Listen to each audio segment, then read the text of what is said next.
நீ அந்தரங்கத்துல அழுது புரண்டது,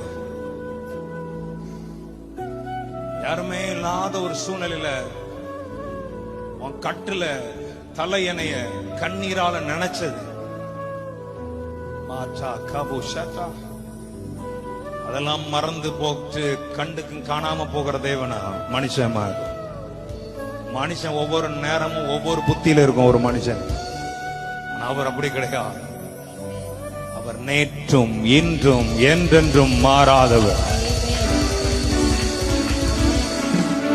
ஆமென். My God, கரெக்டா இல்லையா? அவர் நேற்றும் மாறமாட்டாரா, இன்றும் மாறமாட்டாரா, என்றென்றும் மாறவே மாட்டார். பக்கத்துல பசங்க, அவர் ஒரு நாளும்